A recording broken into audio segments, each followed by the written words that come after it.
call those?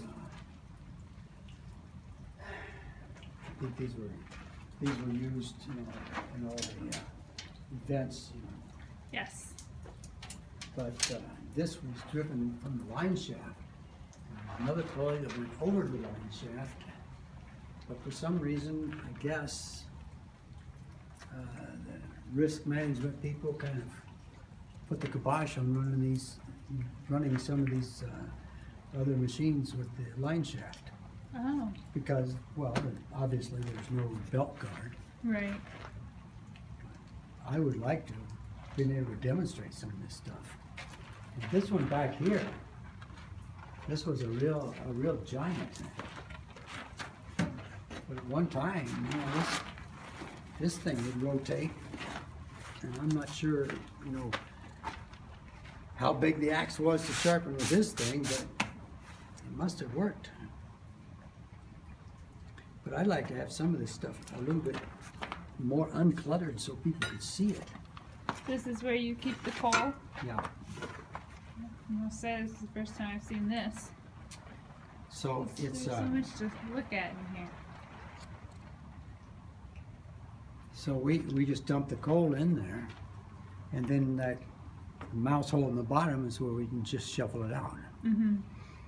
But then the boards in the front are just set in there, so we can actually dump them out if we wanted to get in there and clean it out. Mm-hmm. The coal, I don't know if Mike told you or not, but we get it in large quantity from Pennsylvania. And there's a vein of coal. I guess it went from Pennsylvania all the way up through the Alleghenies, almost to Canada. Oh, And it was called the Pocahontas vein of coal. okay. And so that's what we always ordered to fulfill our blacksmith needs. Mm-hmm. A Pocahontas number 3. That meant that the chunks of coal were between a certain size, like a 1/2 inch to 1.5 inches, Mm-hmm. which was perfect for us. Okay.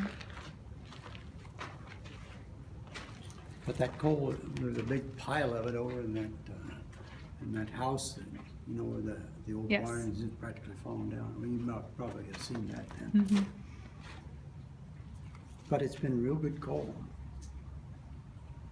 It doesn't create too much of the clinkers. And that might answer some of your questions. How long